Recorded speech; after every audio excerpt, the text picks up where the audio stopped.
there, loungers. Welcome to the Sega Lounge. This is episode 253. This is the podcast that is all about Sega in all of its forms, the music, the games, the community, and all things in between. My name's KC, and as per usual, I am not alone. I am joined by amazing people. Who are they? Well, that's the question you shouldn't be asking, because who else could It's they not be? these two, and then It's switch not- to other people. Yeah, it's not this two. Gotcha. No, it is. It is. So it's Skill Jim. Hello. Welcome. Hello. You are not alone. I am not alone. No. I am here with you. Thank you. Thank you for joining me. I was thinking about the same thing. Yeah. One more last fist bump. No. And no, the other one. Never. No. Okay. Right. We'll try it again later. Oh, that was nice. Yeah.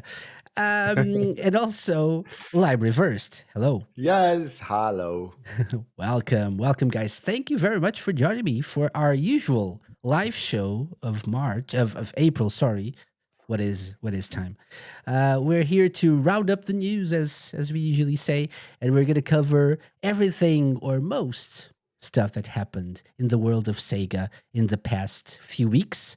However, I want to welcome everyone who's listening live, because we're doing it live. So hello to Twitch peeps. Lewis says hello. Lewis from the Dreamcast Junkyard. Hello. Hello, Louise. Hello. And also welcome Hello. into people who are listening in on RadioSEGA, our faithful listeners over at RadioSEGA.net. We appreciate you. And remember, we're going to comment on the news, so you can too. And if you have anything to say, either on the Twitch chat or Discord, Radio Sega's Discord channel, feel free to. And I'm going to keep an eye on those comments, and we can read them out loud as well during the show. So let's get into it, right, guys? I want to start by asking a question that I usually don't. Before we get into it properly, I want to ask, what have you guys been playing? I don't think we've talked about like proper games in a while. We talk about game news, we celebrate game series, but what have you guys been playing? If anything, right? Because we're busy people. So, Lime, let's start with you. What non-Sega game have you been playing? My time has very much been focusing on Portal, actually. Nice. There's a mod for Portal 2 that's called Portal Reloaded, where in addition to, like, the game, like, you have a portals and you shoot one place, a portal in one place, and shoot another portal in another place. You go through one, you come out the other, and then you solve puzzles that way. Now there's a third portal, the time portal, that transports you to 20 years ahead. And that opens for more things. For example, maybe in the future, the glass that you couldn't get through is now broken. And so now you can get that cube and solve the puzzle in the past. the future instead. Oh. Instead of the past, for example. It really trips with your brain. For example, like, say that you have a pedestal that rises up if a button is pressed. No, actually, if a button is unpressed, I guess. Okay. So let's see if I can try to make this clear. So you get a portal in the present. And so you put you put it somewhere, and then you go to the future, and then you pick that same cube from the future, and then bring it to the present. And so now you put it somewhere, and oh gosh, I don't think I'm going to bring this something home that clearly. You couldn't before? I don't think I can bring this home clearly. But like, But I think I see where you're going with this. So It you kind could of have accessed ends. something, but then you go to the Yeah, future, you unlock it, and you yeah, go back, yeah. right? So now we have two cubes in the same time, for Oh, example. So it's the same cube. It's just that one of the cubes is from oh, the future. So now you have two cubes to play around with. And if you move the present cube, then the future cube is affected as well oh. Okay. Right. So it's like because Nice. it's portal the quantum leap. future. Yeah, because it's the future You cube. changed the past, Yeah, Yeah. exactly. of So course. if you put the future cube on a button and then move the present cube, then that removes the future cube From the from the button, button. of And course. so then you can reach your I've goal lost sound. using those things. So it's like, it's very, very trippy having to, in addition to where you are and where to shoot portals, keeping track of cause and effect. Like if I move this cube, it's going to affect that cube, but Mhm. not the other way around. Okay. Okay. So yeah, it's amazing. And so I guess where I wanted to get here, sorry, long answer, You're but playing Portal 2 Reloaded. That's the I haven't. longest. Oh, okay. That's the thing. That's the thing. Okay. I've been learning how to build my own maps for that. Oh, I see. So I've been learning the level editing tool Hammer, Okay. and so now I can do my own puzzles with that. Mhm. And yeah, so like several full days has gone to learning it and building that, and it's been so much fun because I'm in love with that concept. So I really needed to learn that. Sorry, the answer got a lot more convoluted and longer than I thought, but yeah, I hope that I got Okay. there in the end. Okay. Okay. It's okay because Skill Jim is having technical issues, so it's good. I was also Yeah, what's hoping he happening could over have there? sorted those out beforehand. But so then I'll go next with my answer. I've been playing a lot of retro games and unlocking retro achievements. It's something that I've been doing for the past like month or month and a half, and I've been on like a retro achievement binge lately.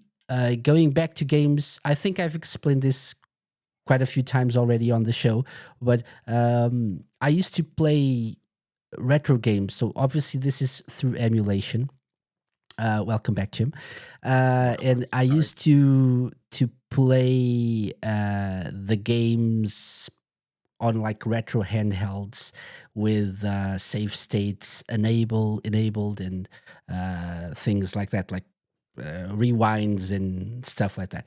But if you do it like that and you unlock your retro achievements like that, they are considered to be unlocked in softcore mode instead of hardcore mode.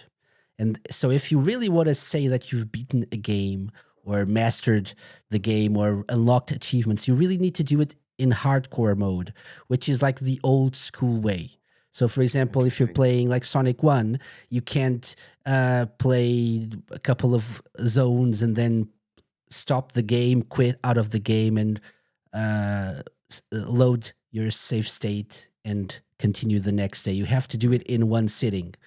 And so I've been doing that with games that I feel like comfortable with, and re-unlocking retro achievements, which has been fun, and rediscovering some games as well, or discovering new ones as well. I definitely recommend retro achievements to everyone who enjoys playing retro games. So that's what I've been doing. And now that you're back, James, what have you been playing, if anything? Yeah, sorry about that. I ended up missing the cliffhanger to Lime's portal No, he story. he hasn't been playing the game. He has been learning how to design his own puzzles. That was Okay. There the we go. cliffhanger. Indeed. Yeah, I just needed. I just felt that I needed to explain how the To game explain. works first Yeah. before I got there. Mhm. Okay. I'll keep it short then. So I've been playing a non-Sega game. I've been playing Oblivion Remastered, Mm. which shadow dropped like yesterday, was it, or the day before? Mhm.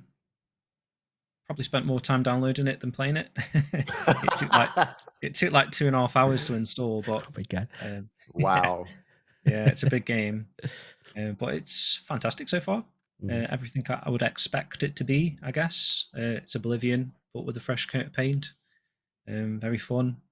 Emperor Urian, whatever his name is, has died, and he sent me on a quest to find his long lost son that no one knows is his son. And I've just met up with Joffrey. So if anyone knows Oblivion, that's basically the introduction to the game. Okay. And then you sort of set on your journey. You can explore caves, ruins, these dungeons, and kill imps and wolves, rats. It's fun. Yeah. Okay. Yeah. Excellent. Yeah. I've heard good things about Oblivion. I've considered getting into it. Yeah. Oh, Yeah, Lewis says my granddad's favorite game. it's awesome. There Yeah, you go. I got into the series with Morrowind on the original Xbox, and kind of coming off of Shenmue 1 and 2, it was like the next mind blowing open world game Mm-hmm. for me. Fell in love with Morrowind, and then obviously played Oblivion, Skyrim, and could rewind time like Lime was doing, playing a game from the past in the future, Oblivion again. So Okay. Okay. No companion cubes though in Oblivion. Okay. What? Aw. No. So that's not a limey game. Yeah, definitely. Oh, yeah, no, I'm definitely. If there's no companion cube, then no, this No. deal No breaker for me. turrets. No Yeah, GLaDOS. no. No. No. Mm. Uh, same I, I old. I forgot that I'm also playing Dave the Diver. Okay, So it was like on the Yakuza sale. DLC, was there, or something I like that? Yeah. downloaded that. I got it with the DLC. I haven't gotten to a point where I can use the DLC, I guess. I think. I haven't felt the need to do it either because I'm enjoying the main game very much. It's definitely a KC game. You Okay. basically you explore uh, an area. I think they call it the Great Hole or the Big Hole or whatever. It's like an underwater area with fish and other sea creatures and other mysteries that you have to unlock as you play through the game. And you do that during the day, and at night, of course, you run a sushi restaurant. Awesome. As you do, as you do. We saw some gameplay of this, didn't we? And it looked like very much like a load of mini games. But is there a main game? The running the sushi restaurant part, yes. Right. It's a little bit like some, I wouldn't call them mini games, but like micro-ish games. But the diving part is just like regular diving, like Echo the Dolphin style gameplay, perhaps. But you have Cool. guns and you can kill fish and sharks and Just like Echo. Echo with guns. Echo with Yeah. guns. So imagine like a chubby dolphin, because Dave is definitely a chubby man with guns. Okay, so Exploring. it's the Shadow the Hedgehog of Echo. the dolphin. Yeah, Shadow the Dolphin, Yeah. the game, too, Very good. remastered. Yeah. So I thought I always thought I would love Dave the Diver. I don't know why it took me so long to get the game, but it was on sale at the same time as the DLC launched like a couple of weeks ago. I decided to pick it up. I'll try to experience the DLC and get back to you next month, perhaps. Tell you what my thoughts are on that. Yeah. Do it. Okay. So that's it for this first part. This was something new. Thank you for sharing, guys. Let's get on with the news. News roundup for April Hey. 2025. Before we get into the stuff that I had on the document, I wanted to mention a couple of things that are very important. And I actually wrote community mentions. I have a couple of like birthday anniversary wishes. One of them is we have the big man himself here, Lewis from the Dreamcast Junkyard. Their Dream Pod, their podcast, turned 10. So happy 10th anniversary. That's Wow. amazing. Well done. I Congrats. believe the website turns 20 later this year, which will be amazing. And we'll definitely talk about that as those celebrations unfold. But 10 years of doing a podcast, take it from me, It's no small feat. So congratulations, guys. Yeah. It's Very amazing. entertaining podcast. Yeah. One of my favorites, definitely. And another mention to our good friends, the Sega guys, who also have been doing their podcast for 5 years now. So they started in 2020, and they used to call it the Sega guys Retropod. I think this just like their podcast now. They don't call it the Retropod anymore because they're more of a YouTube channel now. But there's the podcast as well, and it turned 5, I believe, this or last week. So happy 5-year anniversary to the Sega guys as well. Congrats. And if Crazy people, how time flies. Yeah. if people are like listening to this and looking for other cool Sega related podcasts, there's your 2 recommendations. There you go. Yeah, go listen to those. Okay, and that's out of the way. Let's move on to less fun stuff, perhaps, because the first bit of news we have here is that, oh my God, they killed it. Sega Right. Shop Europe is dead. I mean, closed. I don't know, but when I saw this, when I opened the document before we started the show, all I could think of was that that picture of Sonic dead from the murder of Sonic the Hedgehog. All right. And all I could think was that. So yeah. So if you go to the Sega Shop Europe website, you'll see this. Yeah. Okay. So Does like make you wonder though, don't it? Like it looks, obviously it sounds like it's dead, but is it just the Numbskull partnership, do you reckon? And they're actually building up towards like point 2 on the docket, hmm what that might become merchandise wise, perhaps. Yeah. Yeah. That's You the, think? the big question, right? So for people who weren't aware, the Sega Shop in Europe was a partnership with Numbskull Designs. I think it is. Numbskull something. I think it's Numbskull Designs. They have other shops like Just Geek, and I do believe they have other partnerships with other video game companies and stuff. But they ran the European version of the Sega Shop, which, without warning, without any kind of sign, one day I just casually was browsing the web, went to the Sega Shop website, and I noticed it was closed. So, and they say our online store is now closed, but we're still here to help with any remaining customer service queries. Below are answers to common questions regarding orders, returns, and support. So they're probably just fulfilling any outstanding orders and stuff. If people have store credit, unfortunately, they can't redeem that anymore, so they have to reach out. If that's the case, if you got any like sort of gift card or whatever, just go to the Sega Shop website and try to figure it out with them by email. They do say at the bottom, this shop will be powered by Shopify. Will be powered. Will oh, be. interesting. So Okay. it seems like they are truly working on something new when they say they'll be back soon. It wasn't. I don't think this was always here. I can't remember, but I don't think this was here That a looks few new weeks to me. ago, right? But I think it was always just in the what do you mean FAQ. always here? Always, like when we first figured out that they closed the shop. I don't think Oh yeah. they. I actually have. I Like have a as far as I screenshot remember, of that. yeah, as far as I remember, I saw it like this. If I'm not Mhm. misremembering, because I remember when I found out later that that was still going on, I was very surprised because I thought that like a message like this on the construction will be back soon. I thought it would be a few days. It was a Okay. lot longer than that. So Like it's I'm Forever. almost certain it wasn't. This wasn't. I When I first saw it, it didn't mm, have this picture here and this message. no, okay. It agreed. was just the I think post closure FAQs. FAQs. Yeah, you're right. I had kind of noticed they'd been selling less merchandise on the website. Because I browse Mhm. from time to time to see if there's like any deals on some of the Shenmue stuff, and I was seeing Yeah. like that it was very limited actually. If you go through some of the categories, like the Sega Dreamcast one, for example, which has normally got 20 to 30 items.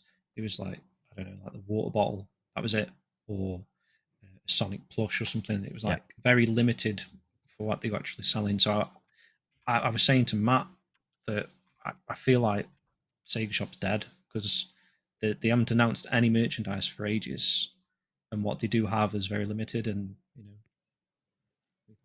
you found that it's actually official now. Yeah. Yeah. I wonder if it's related to the next bit of news that we have here. But Lewis says something that is, I feel the same way. Hope this doesn't mean we're heading into a load of limited run junk. I mean, yeah, limited run games, and that has a lot of merch available. We'll talk about that later on as well. But I don't think it is. That's the future. I think the future is a redesign of the Sega shop to tie in with. Maybe we should go with that next bit of news to tie in Sure. with the Sega account. Okay, so last month I think we covered this. There's now a Sega account that you can create, and interestingly enough, Sega actually sent out a survey for, I believe, not just for people who have signed up for an account, but probably for people who have like they're subscribed to the Sega newsletter. I think, I assume at least, right? And so you get this email asking you to take part in an account survey to help launch Sega Accounts. They call it Sega Accounts, plural now. A new account system to bring together players and their progress across all Sega titles. So they want to ask you for some feedback that will be used to help inform the future of the Sega Accounts experience. Have you guys taken part in this? Yeah. Is that going to be Earlier like the today I did. branding? Sorry? Like that? I was saying, do you reckon that's going to be the branding? Sega Accounts doesn't really have a great ring to it, does it, compared to some of the other services? Maybe they'll call it something else, but yeah. I think it's as good as anything else. Yeah, I mean, it's very clear. Why call it something else? That's true. I mean, it's not. I'm not really that excited about this, to be honest. Especially since we already have so many like accounts for other Yeah, I was video thinking game that too. companies and stuff. So Yeah. but I guess they need our data. So Yeah. I suppose it And it depends what doesn't they do really. with it. Yeah, indeed. It doesn't really feel like it's an account that would actually be useful for me, but rather an excuse to send me spam. Like any other company does. Like they really gonna have to sell me on it being like an actual benefit from me. If it was something like Sonic Racing Cross Worlds network test that you get a little early access by signing in, sign me up. That I will do that for. Mm. I do believe they mentioned that as one of the things. So they actually give you. We're not going to show the whole survey, but the gist of this is they want you to rank the things that you value the most in one of these account systems. So they ask you if you've ever created a Sega account of some sort, like a 2-point campus one, or a 2-point, I guess, one, or maybe I think a Football Manager one, or something like that. They ask you if you've ever created an account for, like, if you have a Nintendo account, a PlayStation account, Ubisoft account, or something. And then they ask you to tell them which of these things you value the most in having one of those accounts, like tracking in-game achievements or statistics, connecting or playing with friends, cross-saving, which is interesting, like bug reporting, display of news announcements for the titles you play, guides or tips and tricks for gameplay, stuff like that.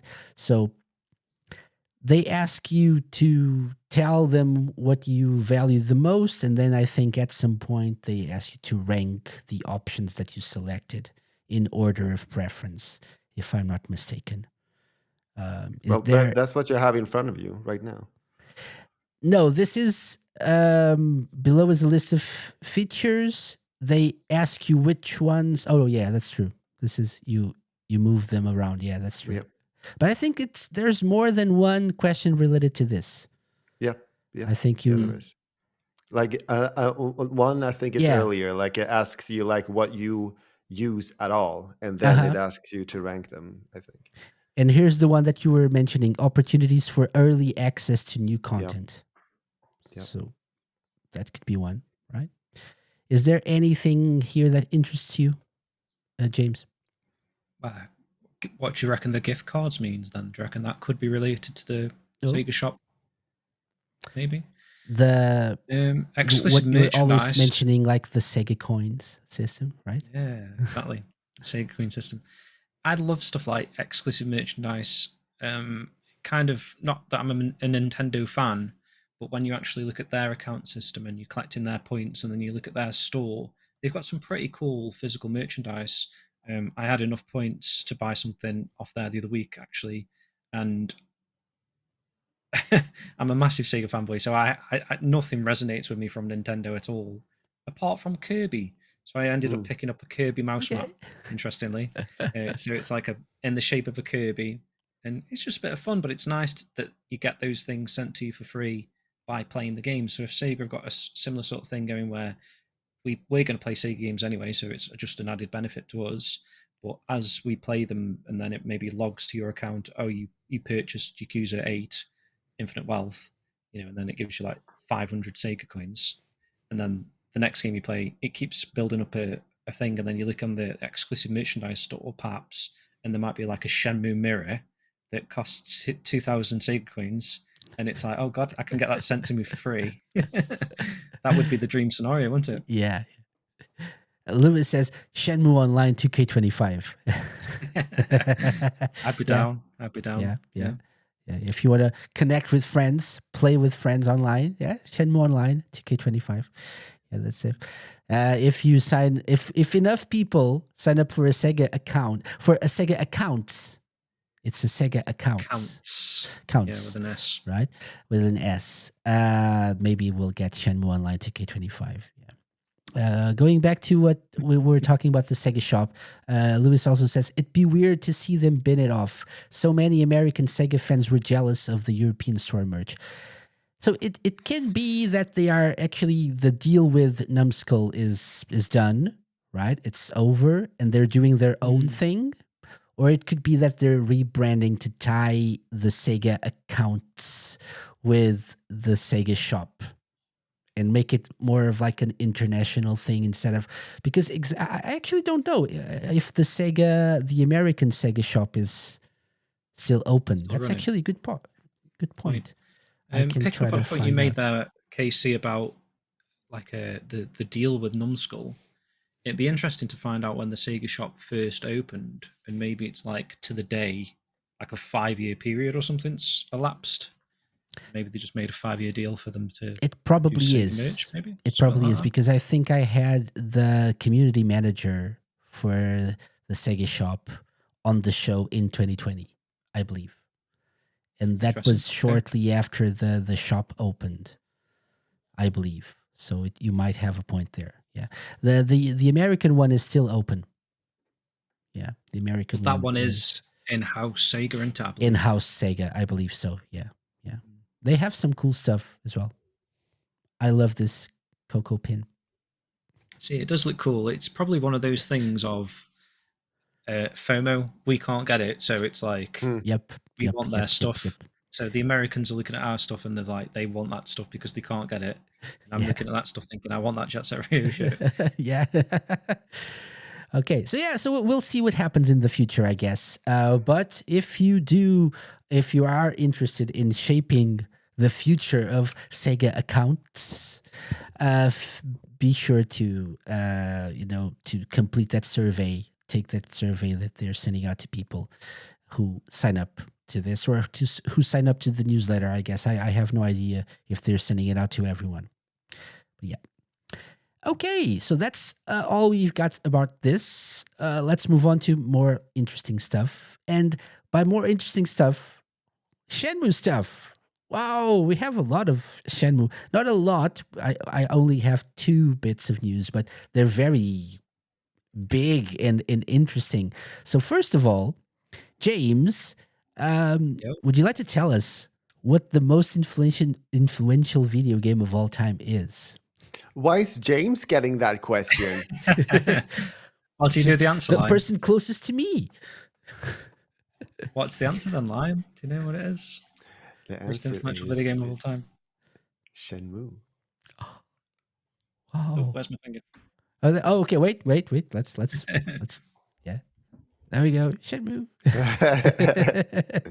This Yeah. charming little game here, Shenmue. Yeah. So Yeah. BAFTA named Shenmue the most influential video game of all time after a popular vote. And rightly so. Yeah. So, James, thoughts? Ecstatic, to be honest, Casey. Wasn't expecting to win. It's just sort of woke up that morning and seen this news, and it was like didn't feel real because it's little old Shenmue against every game in the world, essentially. And some But big games yeah, that are more popular these yeah, days, right? well, exactly. Recency bias you can see on the actual list there with Kingdom Come Deliverance 2 was like third or something.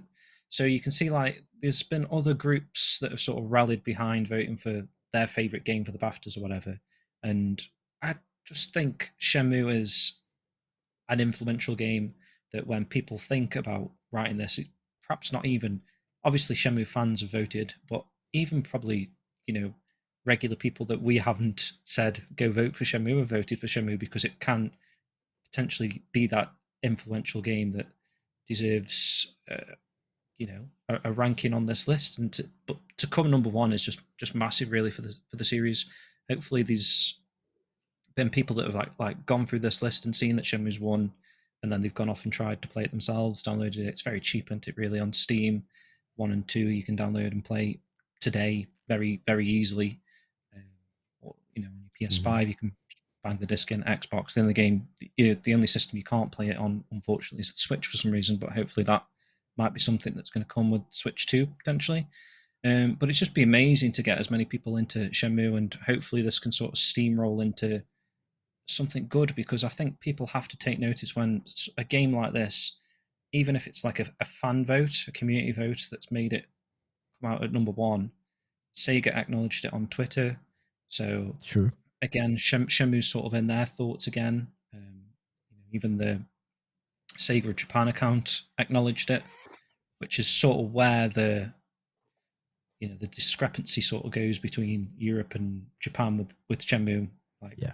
the Japanese Sega of Japan seem to not be too fond of Shenmue for some particular reason. But I mean, it can only be They good things, do right? tend to promote Shenmue stuff much more than the Western accounts, though. I do get that. But Even they the also release of 1 and 2 HD was sort of a big thing over there, whereas here I didn't feel it as it much. was, but it was a Sega Europe endeavor, wasn't it? Yeah.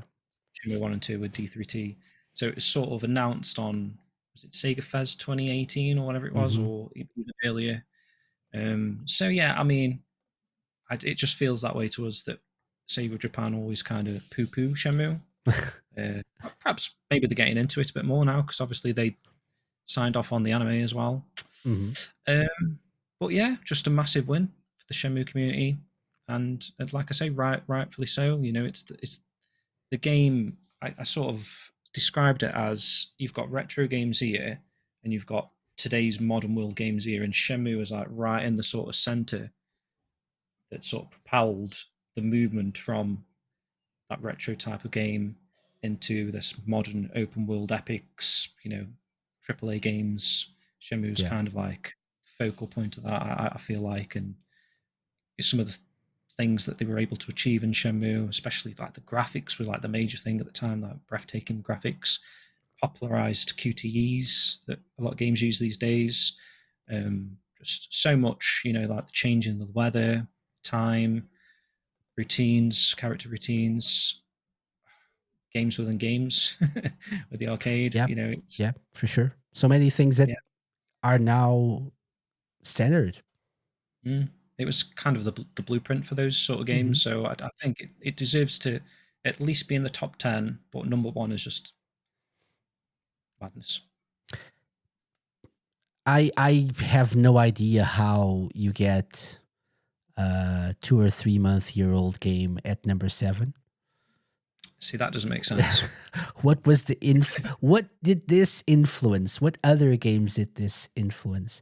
But Oh, I okay. didn't know it was that young. Yeah. That's Yeah. It's like this that's is a 2025 strange. game. So Yeah. How many games could it have influenced by that? Wow. right? Yeah. That's like Interesting. recency biased. Yeah. Yeah. I Just was a little like I did wonder because like I could some of these were very clear like Mhm. Zelda Ocarina of Time. It even says here it had C targeting and that Yeah.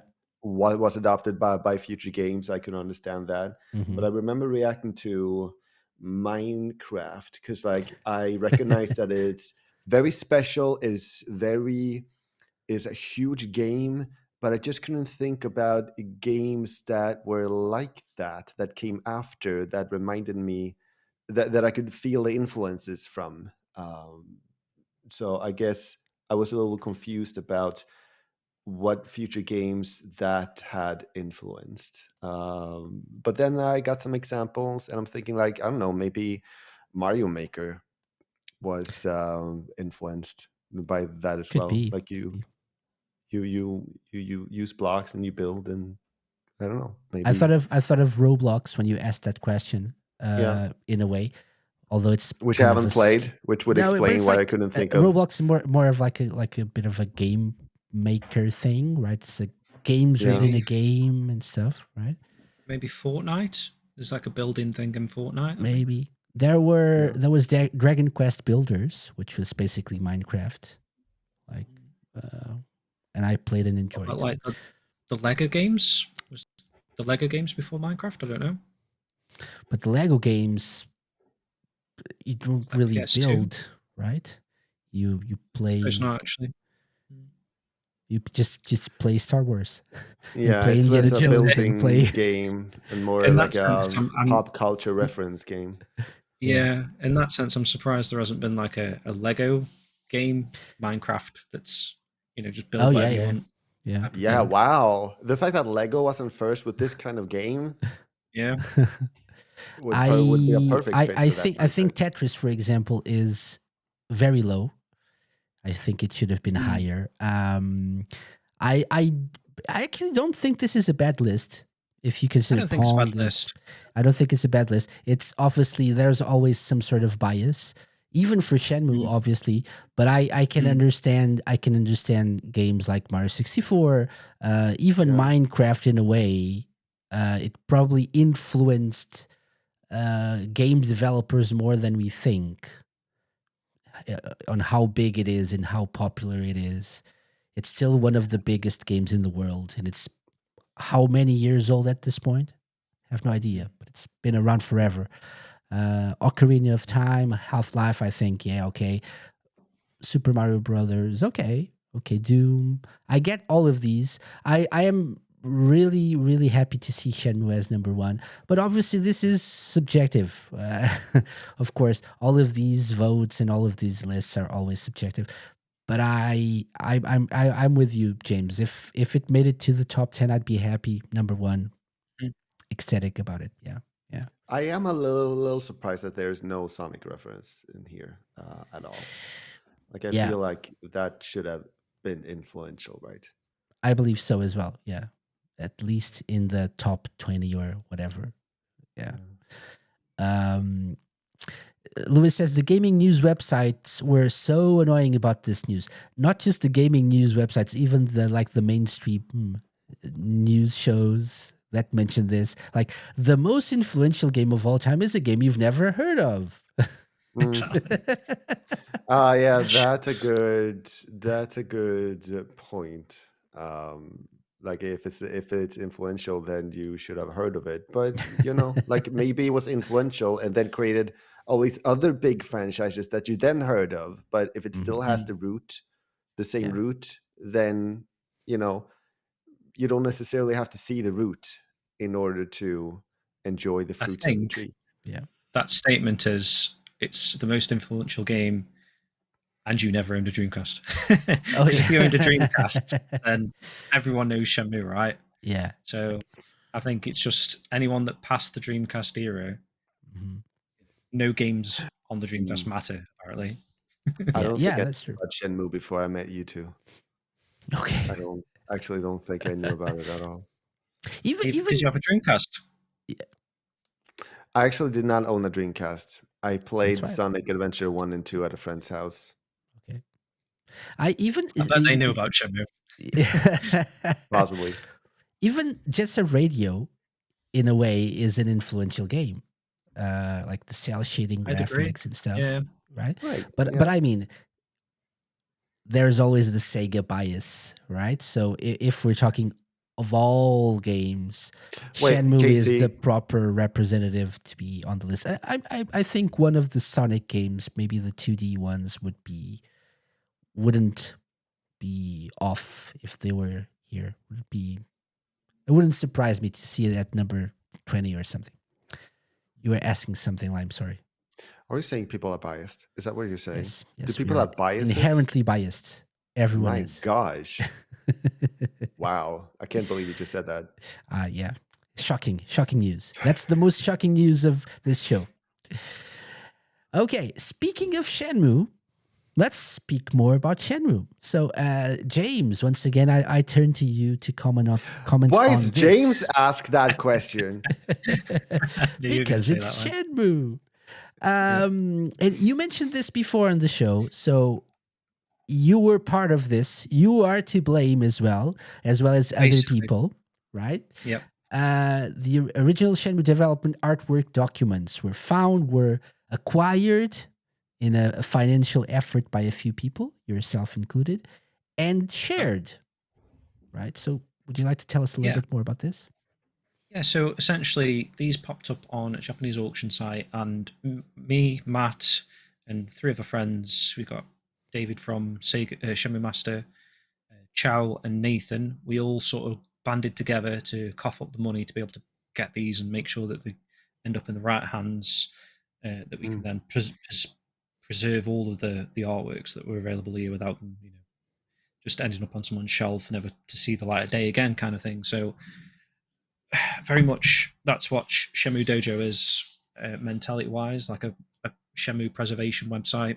We try and capture any and all images that we can, and these are just insane images. I've got the folder here of like all of these original artworks that we split between all five of us. You can see Amazing. there some amazing artwork, guys. Just some of it's on photographic paper. It's just stunning prints on some of them as well, like watercolors and sketches, character profiles. It just really adds to the history of Shenmue, being able to see the development progress, some of the things that they did, like these documents. Like I say, the character profiles are like order sheets. So there's some spearheading leader guy asking the character design people to create characters, and we're seeing a glimpse of like that order sheet for the first time for like Nozomi, Niao-sun, some Shenfar's character order sheets here, like before she was even created, if you know what I mean. Like it Mm-hmm. was just a text file of like what personality wants to be, what clothing she should wear, and then the character artists have gone out the way to design Shenfar, who is like now iconic to Shenmue fans. Shemfop, Just shemfop, shemfop. Shenfar, Yeah. but just a wealth Oh, of actually, artworks I around. see. I see here credits. Thank you so much to everyone involved in the release of this project: James Brown, Matthew Oliver. Yeah, That's of amazing. course, that's us. But yeah, there's like over 400 images that you can go check out on the Shenmue Dojo website. It should be on there. There's a couple of news stories since this, but if you can't find it, if you just head over to the media section, scroll down to Shenmue history, and then all of the history stuff is linked within that. This is one of them. It's called the original Shenmue development artwork. Here you go, Casey, showing it on the YouTube here. All of these are galleries full of images for all of the games, the animation, the history. So Shenmue design art there. You can see second row down. It'll take you to the page. These are the actual images that were on the auction site. So we've even saved those just for preservation, if you know what I mean. Yeah, go check them out, guys. If you're a Shenmue fan or Sega in general, because there's some Virtua Fighter 4 artworks in these as well, which is quite interesting. And artwork for Takarashi that apparently he was never in Virtua Fighter Okay. 4. I didn't know. I didn't realize, but there's an artwork from Virtua Fighter 4 files of him in there as well. So just so much amazing stuff.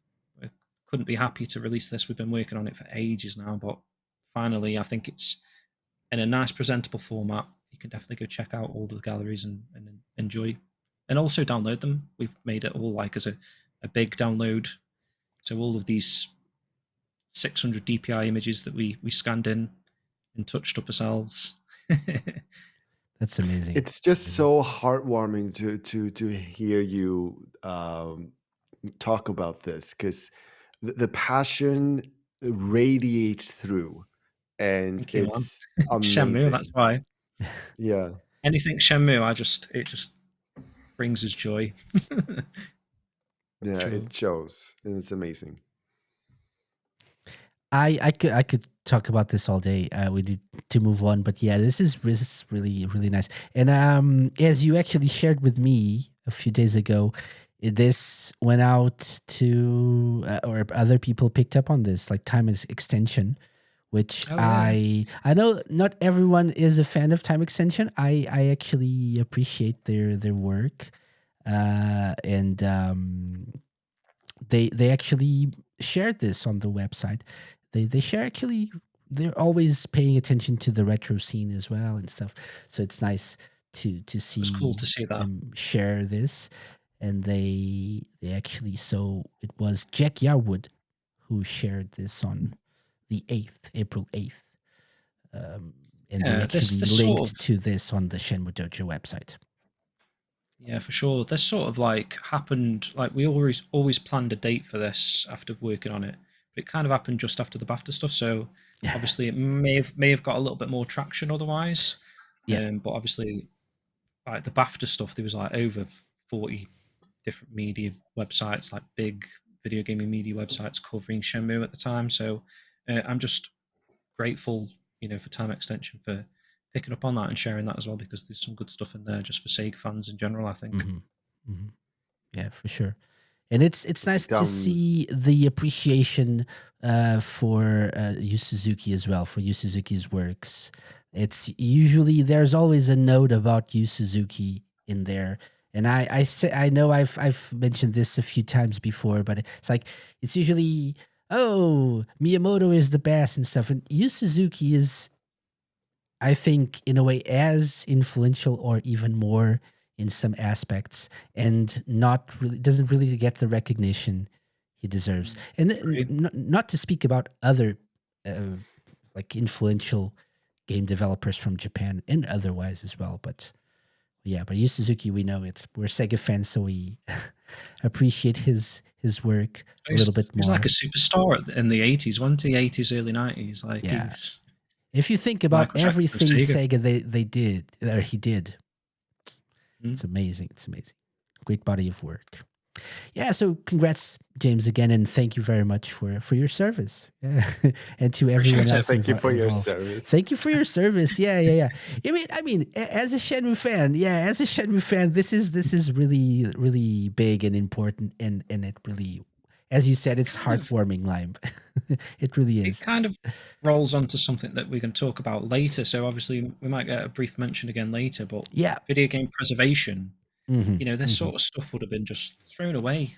Yeah. In fact, the seller was saying like he assumed it had been thrown out. Mhm. Not the seller, sorry, the original owner. So Yeah, exactly. So the fact that this got into the hands of whoever it was that was selling it, uh, exactly.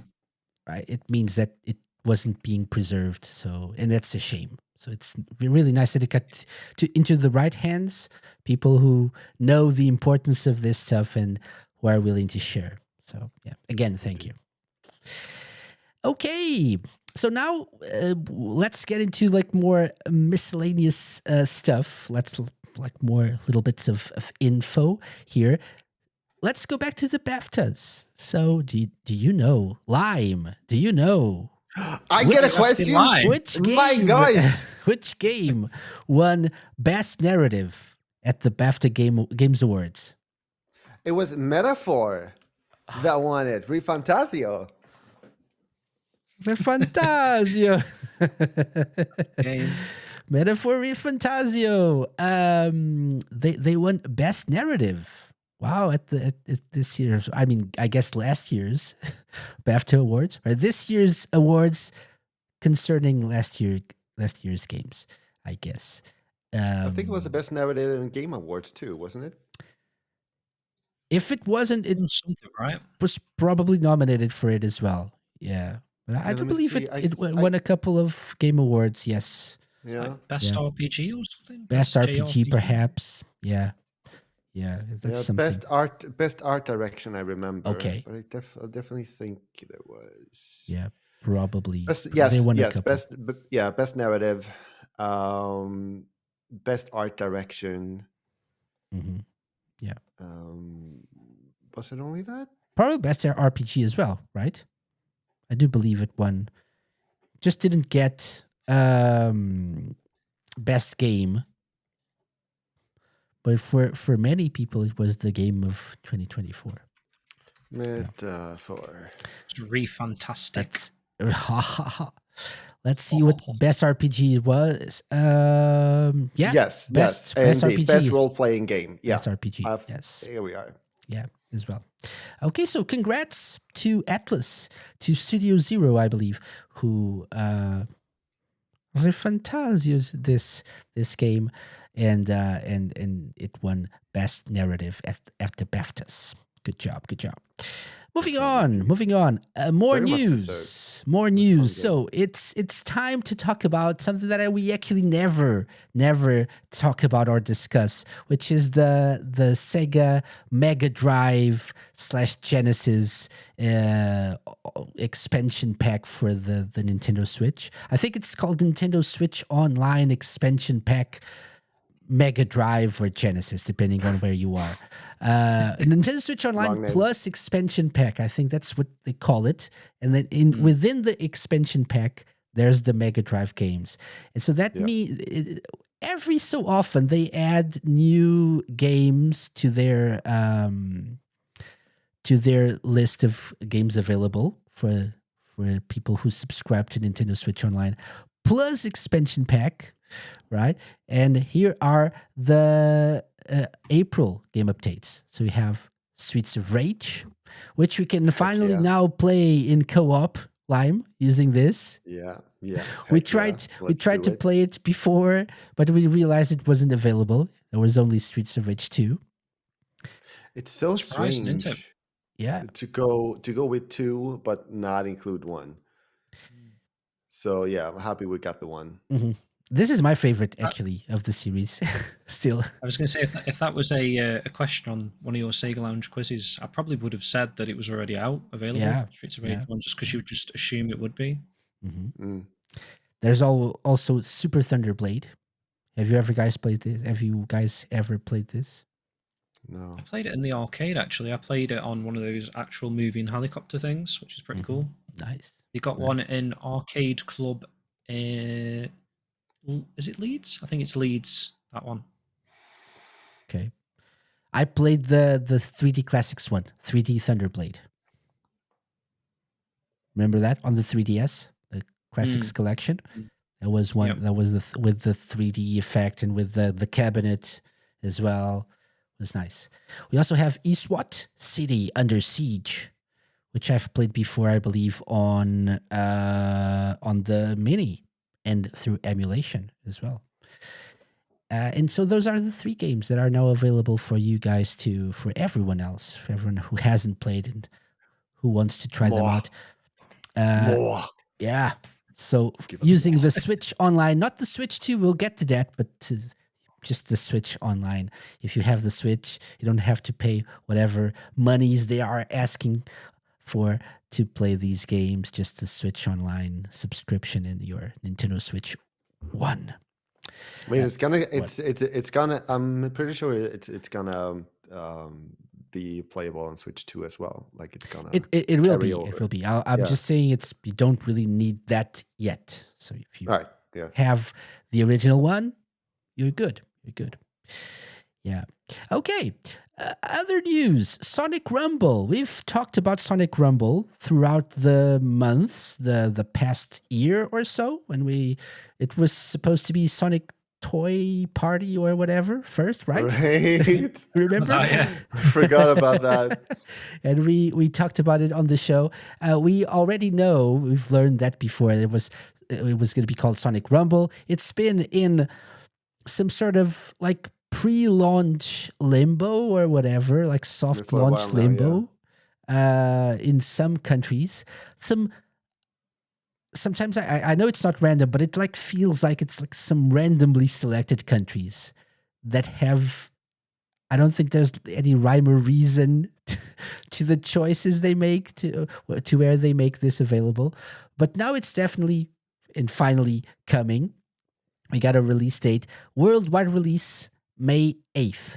So that's 2 weeks from now, from when we're airing this live. So May 8th, it's a Thursday. And it's going to have a worldwide launch. And according to this little post here by Tails Channel, there will be skills. Each character will be able to make use of a set of skills. I have a particular set of skills, allowing players to customize their playstyle and approach challenges in diverse ways. With multiple skill slots available per character, players can experiment with different combinations to find a perfect fit for their preferred style. Additionally, the official global launch of Sonic Rumble will introduce crews, bringing players together to strategize and overcome obstacles as a unit. Both skills and crews will be available at launch, providing players with a rich and engaging gameplay experience from day one. So that's something that we weren't really aware of before this news got out. And they are now accepting pre-registrations. So if you go to your App Store or Steam or whatever platform you're choosing to play this on, you can pre-register. And the more people who pre-register, the more stuff unlocks, like rewards, like characters, including one that has been already unlocked, I believe, which is the Sonic 3 movie, movie skin. Movie Sonic, yeah. Yeah, the movie Sonic. And also Chow stickers, buddies, rings in game currencies. I did look at the list of things that had been unlocked, and I think there's only one thing left that hasn't been unlocked. So I don't know if it's when I see these things approaching a launch, I always feel a little bit like they could be manipulating that sort of like, oh, we're so close. You know what I mean? When it's like literally the day of, they just meet the goal. It just feels a bit like it's very convenient, but Yeah, like, maybe. you know what I mean? You never know. You never know who to trust. So there's that. But definitely pre-register. Yeah. Especially if you're interested, of course. Of course. Yeah. Also, something that has been shared is that there will be crossover events, and crossover event number 0 is Sega Stars. I have no clue if this will actually move over to the official like global launch, or if it's just like a pre-launch thing for people who have early access, like some influencers and stuff. But you have like crossover with Sega villains and Sega characters and Monkey Ball. I want to be the wolf. The wolf seems cute. From Altered Beast. Yeah, the werewolf. Yeah. So quite nicely designed, actually. Very cute looking Yeah, baby like it's not models. scary-ish. It's more like cute-ish. I like Yeah. that. Yeah, all the even Sonic is more like of a chibi Yeah. He looks a bit like a Sonic. toy, doesn't he? Like, Yeah. you know how they were going for the Yeah. toy party original sort of thing. He does look like that, like a something out of So Clockwork Night. so they're gonna have charades? Is that what they're I'm just I don't think I watched this before, and I'm just realizing the charades are what the crossover events will be. Yeah. So if you let's go back a little bit because sometimes I don't pay attention. So crossover event number 1 will be this. So wait, Charades. Let's charade, play Charade. charade. charades. Yeah. So What does oh, that it's actually shadow. mean, It's though? shadow.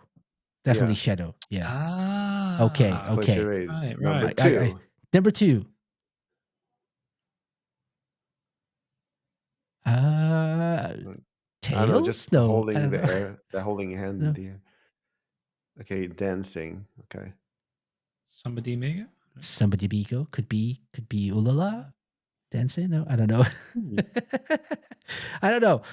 Watch the video and find out for yourself, and try to play charades with the little white dude, and then see if you can find The out what little the white dude. little white dude. Yeah. That was me at the start of the show. I mean, technically, you're right. It's just not what that people who do not watch It's the video version of this you is don't gonna need to think watch that the you mean. video version. Just listen to my description, and you know everything you need to do. Can you rewind all the way back to the start of that video, Casey? Because there was Yep. like Yep. silhouettes of characters. Did we see all of Uh-huh. them, or is there any secret characters in the silhouettes? So These ones we know, so they're like yeah, we've seen all of them. Okay, we've seen all of them, right?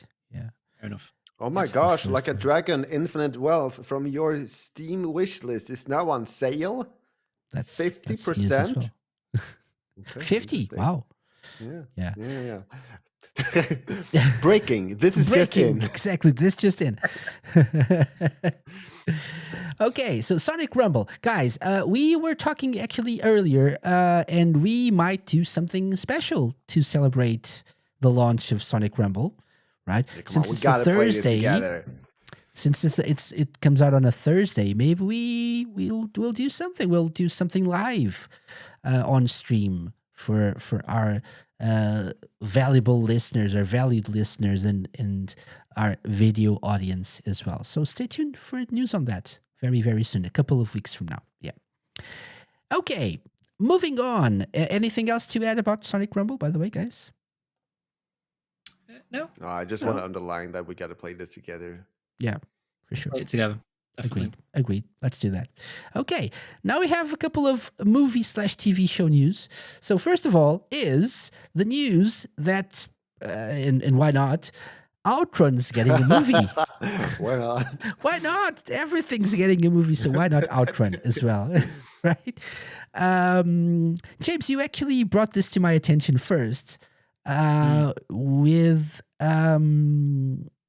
there was an article on deadline.com about Michael Bay and Sydney Sweeney That's the one, yeah. working on an Outrun video game. I thought she was playing the blonde girl next to you while you drive the Ferrari, She's but still apparently biased, I she's guess.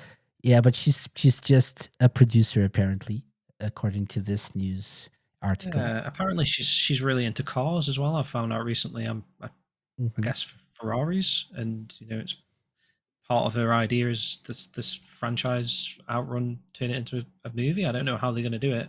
Okay. It feels like every news show that we do, we're talking about a new SEGA movie, doesn't it? Which, Yeah.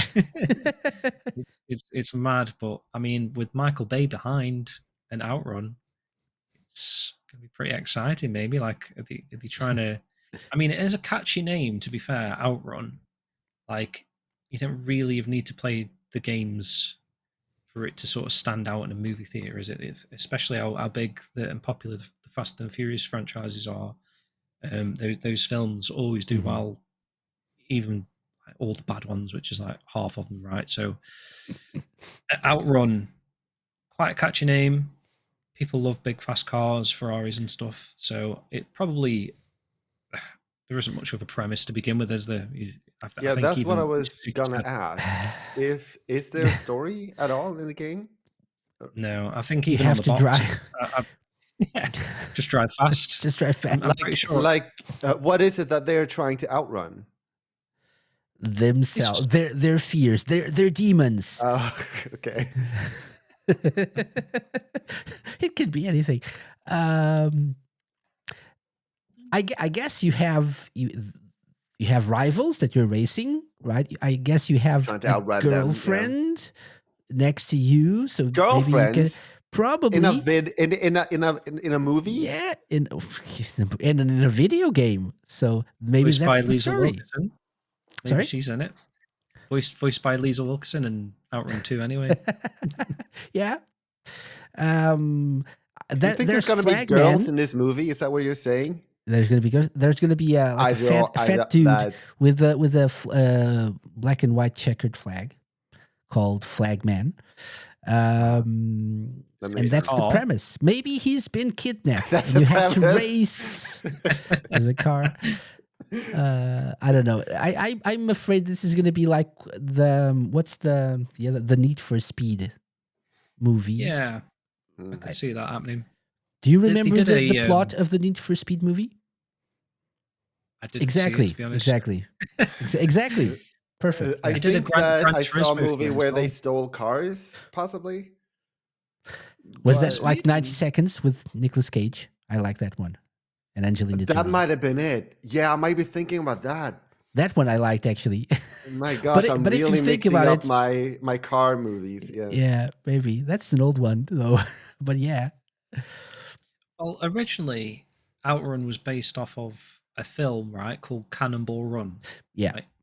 yeah. So essentially, it's come around full circle. There's like been a film that was converted to a game that's been converted to a movie. So whatever the premise of Cannonball Run was, maybe that's what we're going to get, like a Cannonball remastered special edition. It's that's it. So there's a cannonball, and let's see if your car is fast enough gotta to outrun a cannonball.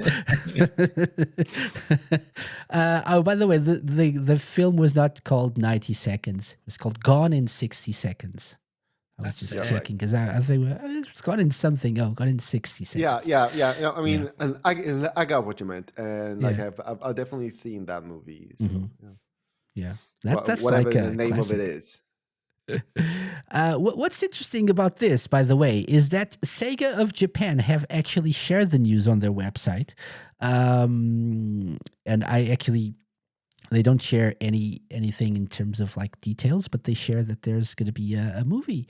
I should have showed the translated version, but there we go. And as you can see, here are the characters: Flagman, the man on the with the red shirt and the flag. Uh-huh. Lead character and lead Girlfriend. female character, and a car with a horsey. It is a bit like what they I won't pay to license Ferrari, so it's going to be car with a horsey. It'll be a Ferrari in the film, though, right? And Outrun the movie. Michael Bay's going to blow it up. Maybe? Yeah. Unless When you think it's a big about it- crossover between Outrun and Transformers. All Maybe. right. It's actually Optimus Prime. Maybe it's going to be Megan Fox then, is it? Okay, exactly. It is a little strange that they choose a game with no story at all and then make a movie out of it. Like, what are you actually borrowing from the game franchise when you make a movie out of it? Like, The I name don't. and the The red name. car. Yeah, and like, what's the point of that? Like, it's not gonna have anything. Like, it's gonna have cars. I know So, what like, the point of it is. why would you need a franchise to make a car movie that doesn't have a story? You're gonna make up a story anyway. So it's probably just to, I mean, surf on its popularity. Probably. I know what it is. They're worried Michael Bay would destroy the story of whatever game with the story they threw at him. So then let's it just doesn't give matter him if one they without a choose story, someone. so he can't ruin everything or anything actually. So yeah, that's it. Maybe they're just piggybacking off of video game films are doing really well. So Of Doesn't course. necessarily have to be like its own film called like Run Out with a blue car. They're just very lightly adapting a video game, but they can call it like the latest video game blockbuster. The Yeah. movie In Run. But then if it's run out, the question will be again, what are they running out of? Time? Gas? If they're in running, why are they in running? Probably money. So If they run inning, why are they doing that? where are they running in? Are they What's running the into deal each with other? all of this in running? What's the deal with That's a very nice Seinfeld impression there. Yeah. Good job. Our Swedish Seinfeld there. Do do do do do do do do do do do. Okay, Tweety over on the Radio Sega Discord says, "Watch out, the Fast and the Furious. Michael Bay is gonna outrun the competition." Oh, but Nice. And Purvis be cool asks, if "Is there even a plot beyond win the race in Outrun?" No, like we just said, no. It's just that. And in I Outrun was gonna 2, I say- guess in Outrun 2, you have to please your girlfriend, right? The was it called the heart mode? Heart meter, yeah. Heart, yeah. Heart mode, what? Yeah, girlfriend says, What? don't crash. And if you crash, what are you doing? What are you doing? Very annoying. Oh, wow. But You if have to drive close to other cars and in the slipstream, don't you? Yeah. In the carts. Yeah, She's impressed. there are some challenges. So she's only your girlfriend if you are able to drive fast. So it's out of interest. It's not out of love. It's a shame. Anyway, moving on. More news about movies/TV shows. Apparently, and no one saw this coming. This is very surprising. Paramount is developing Sonic movie spin-offs. And so surprising. So apparently Sonic movies are doing well and they're thinking of making more money out of it. Who would have thought about that? Yeah. I would be surprised if they don't. Like if they make a Knuckles series, like they're gonna have to think about making a Shadow something. Yeah. I'm thinking it makes all of the sense to do that. Mhm. I don't know how official this is. Like this is like a rumor, surely. Still, Apparently, but yes. yeah. Knuckles but like, season 2? Yeah, so Shadow spin-off and Knuckles season 2 are being Yeah. considered or were being considered last year. Do you think the Knuckles season 2 is still being considered then? Like after last year? Maybe it was successful. Maybe so. People I know people who loved it. Like it really wasn't anything for me. I Like really liked I love it, the to first be I honest. love the first 2 episodes, but then it just really spiraled into something that I need to fit. I still need to finish it. You didn't finish it. Oh, No. See, I enjoyed it, but I obviously wasn't really very Knucklesy. yeah. That's my main issue with it. It's not about Knuckles, is it? Like, if I were to think about, oh, this is a series specifically about Knuckles, like what do I expect from that? I expect to like maybe learn a little bit more about Knuckles' background. What do I expect the climax of the whole series to be?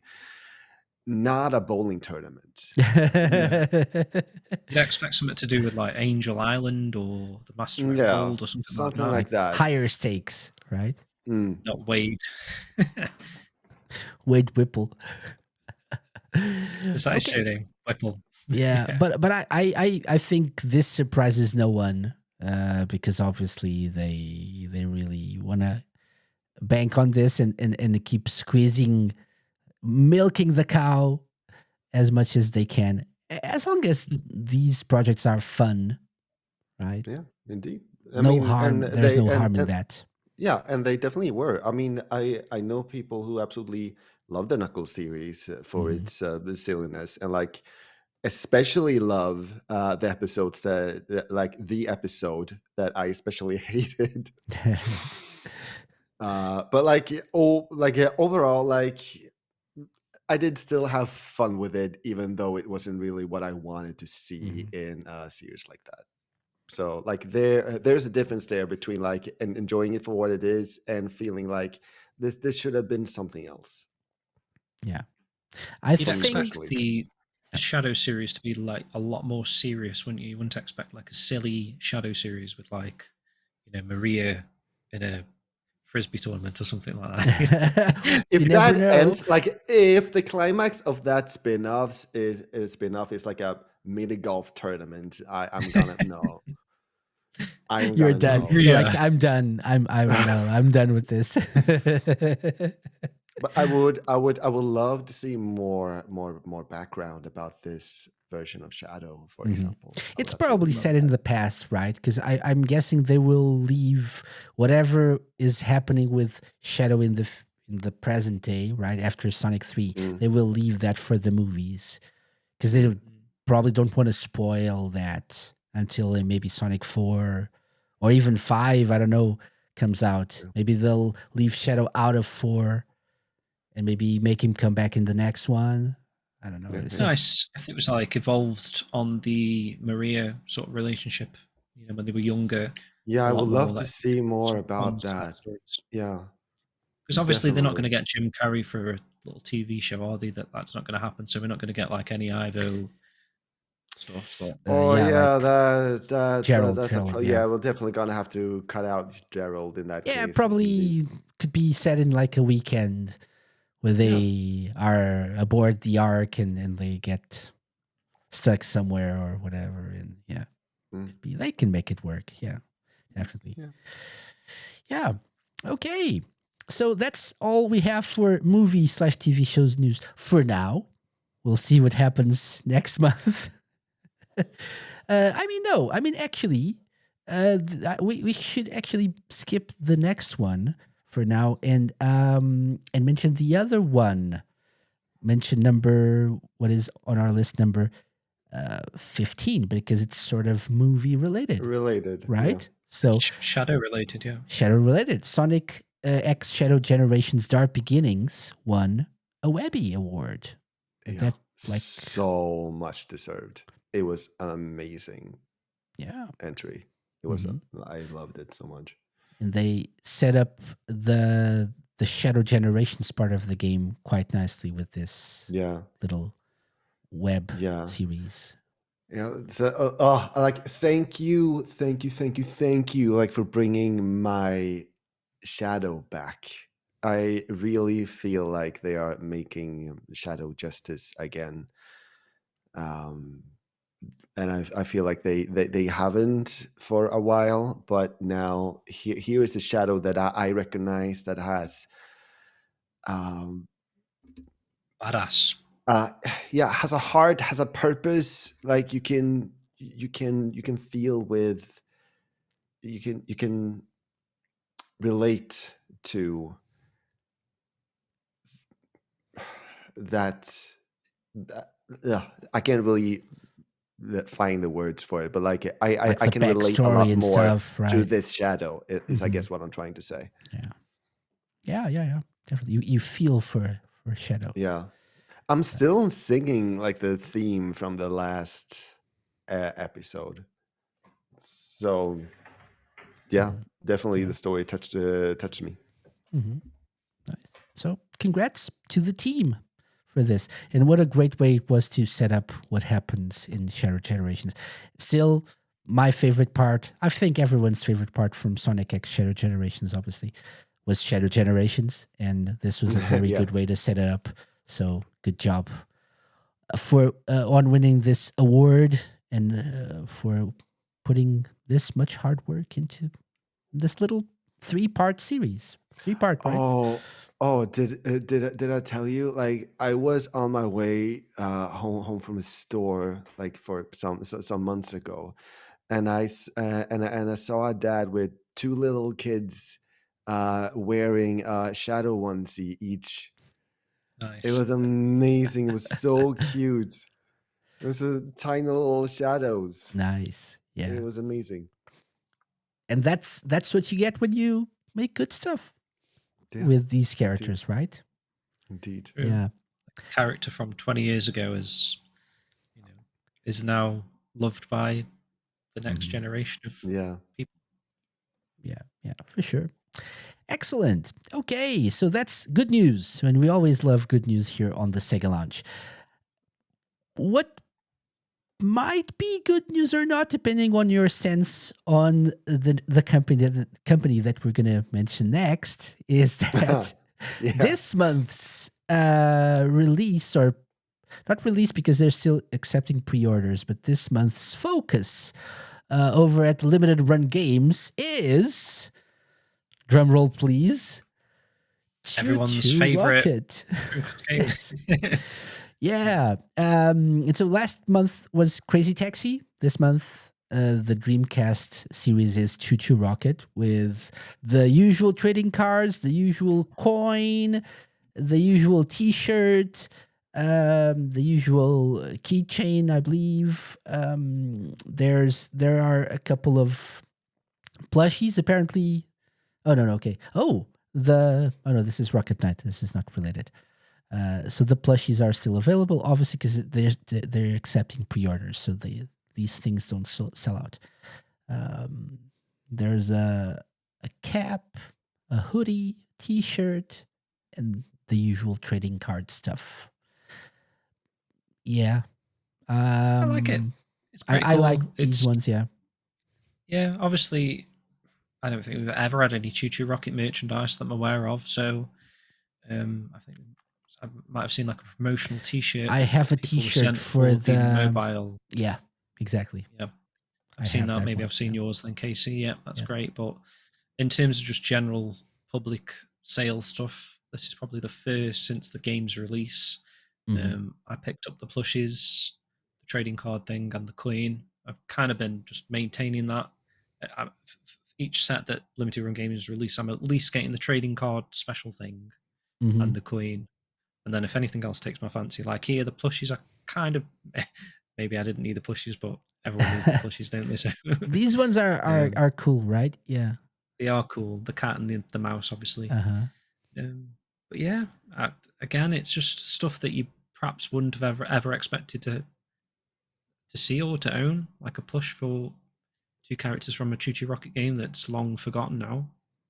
So Yeah. it's nice. I get people's gripes with limited run games, but again, I've probably said this in the past, but everything I've ordered, I've received. It's not like I've never received anything that I've ordered, and it's always been acceptable quality for me. I've not picked up anything that's got like a burnt CDR or anything like that.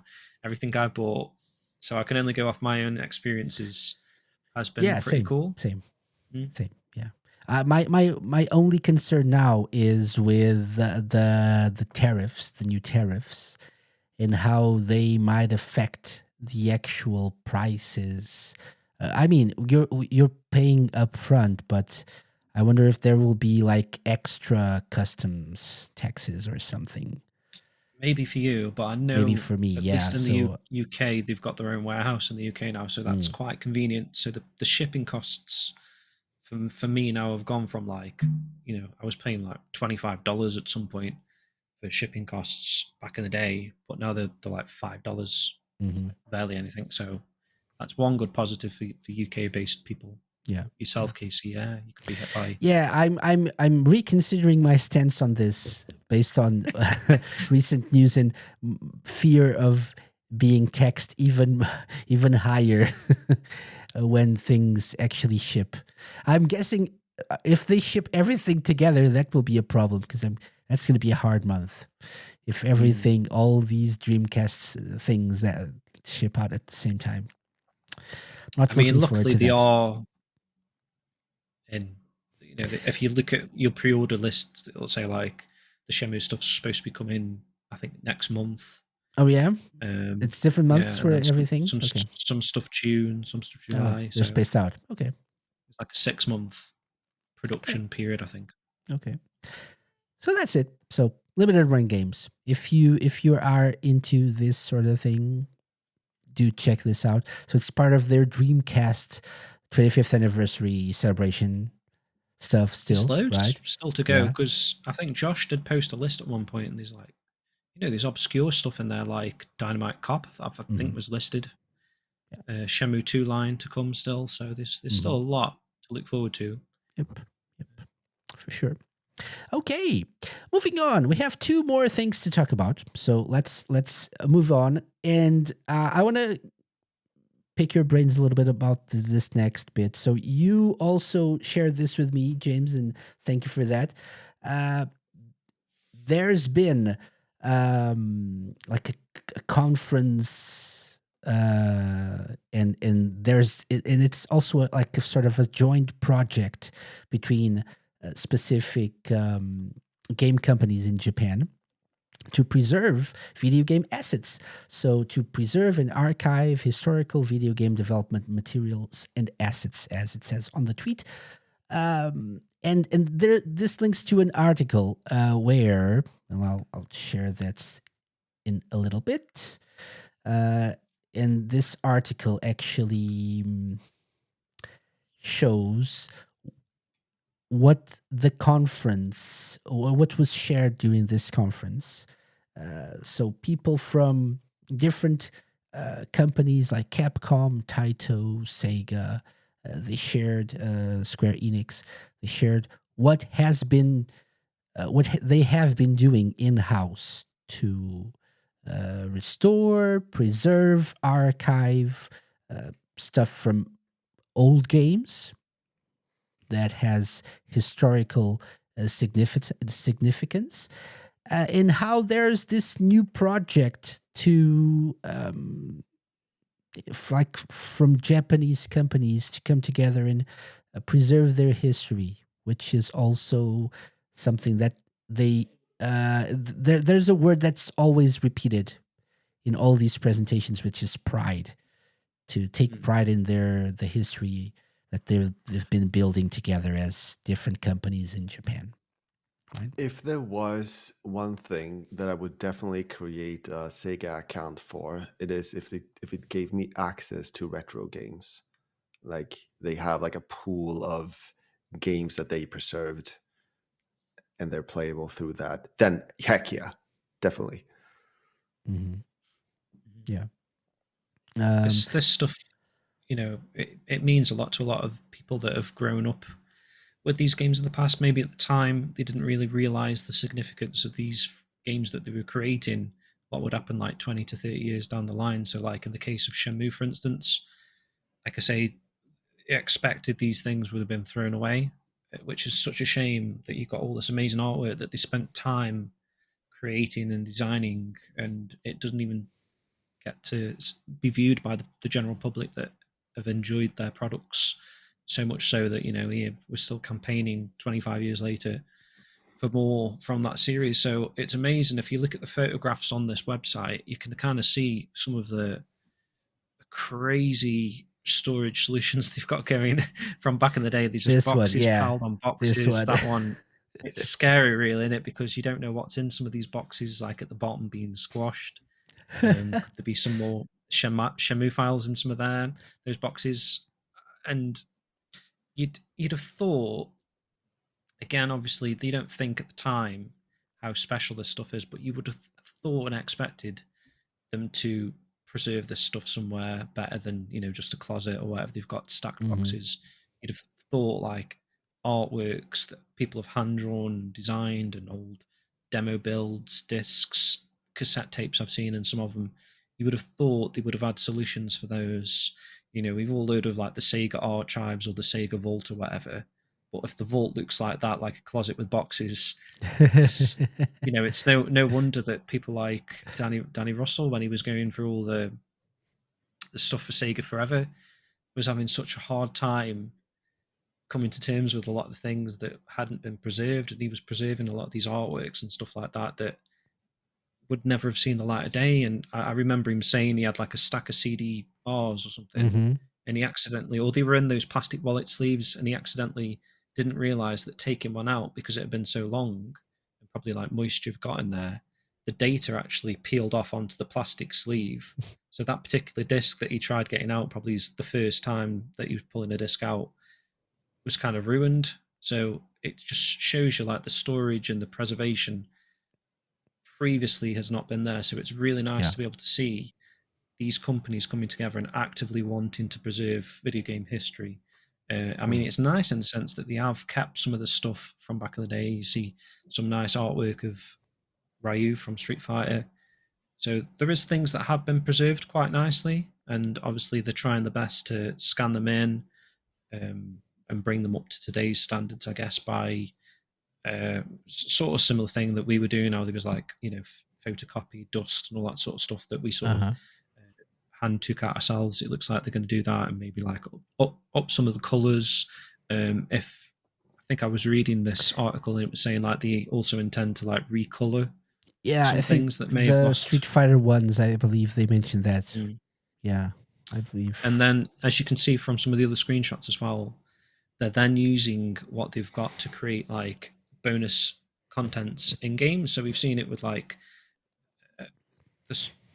Keep going about Street Fighter, but like the Street Fighter collection's got like a gallery with artworks from all the different games. I think Taito Museum has like scanned in documents, manuals of original development things that you can sort of view on your Switch, within the game. Atari 40 was a great one. Mm-hmm. 50, Loads of 50, yeah. Is it Atari 50 now? Yeah. Yeah. It had loads of preserved things, so it's nice to see video game companies actively wanting to preserve history like that. Yeah, and this is what you were mentioning, the color adjustment and touch-ups. They Right, yeah. digitize and then they touch up the assets, so they are properly preserved as they should be. This is, and it's nice to see that they've been,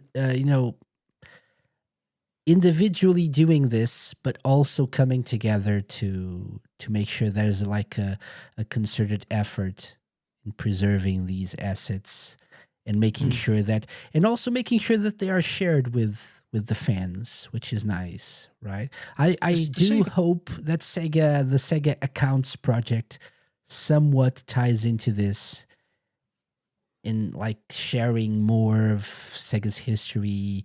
I do believe what you said, Lime, is going to happen because they like interrupted their other services like of retro games. So I do believe there will be something related That's to true. retro games somewhat. So yeah, Sega's subscription platform thing. Yeah. Probably you're going to have to pay for it, but yeah. I mean, The Sega, for a pool of preserved Sega retro games, like I would buy a subscription for that. Yeah, we would definitely. Yeah, the definitely. Sega preservation aspect of that document was quite interesting because it sounds like they've kept, I don't know how many they've got, but arcade machines apparently from Sega's history. I don't know if they've got one of every single arcade machine that they've ever made or they sort of just got a hand selection, but apparently they take them to gaming events and stuff like that. Yeah. But there is a warehouse, an internal warehouse, it says there, where they're sort of maintaining the integrity of a lot of their classic arcade machines, which is nice to see. And they mentioned more than just arcade machines. They mentioned slot machines, jukeboxes, electromechanical games, right? So because Sega has a long history of not just like proper video games, but other types of entertainment. It deserves a building, like a museum that you can actually visit. If it was in Japan, like a Sega museum, it would be amazing. Yeah. I know there's a Nintendo one. I don't know if that has been built yet. They were working on a Nintendo museum. Right? It has been built, but it's also been criticized as to how they do it, how they did it, because it's not really. It's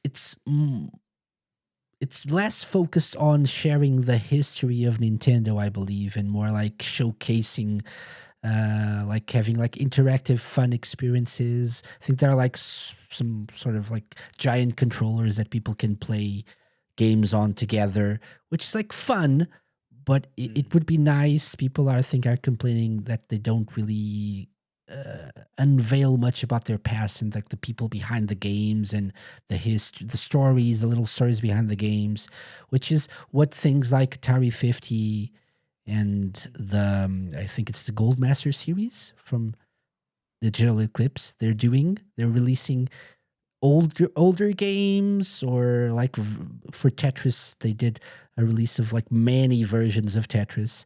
And there's also like an interactive museum at the same time. Like little tidbits of information about the making of the games and the little stories. And that's, I think, what makes it more interesting, at least for me as a gaming fan. And if we're taking this into the Sega side, as a Sega fan, I would be very interested in knowing more about how these games got made and what challenges they faced, what little funny stories and anecdotes there are. So Definitely. Yeah. that's what I Oh, hope what they about can do with that. is there any instance of like if you bought a DVD, you could watch a movie with commentary, like director's commentary? Is there any instance of the same thing but with a game?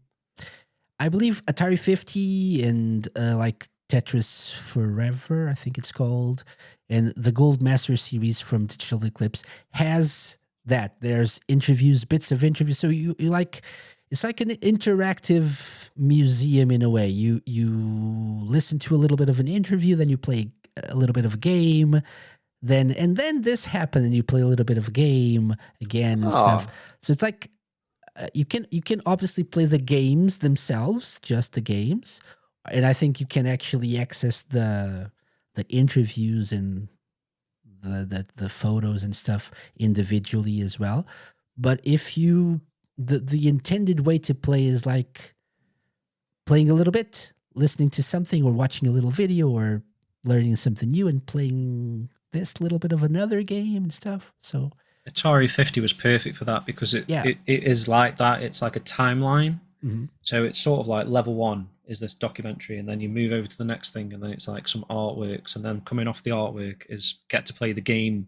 So you've learnt about the game and the history, and then you get to play it and experience it, and then it moves on to the next section. It's really cool how they've designed cool. Atari 50. Yeah. Actually, that is one game that I would recommend. Mhm.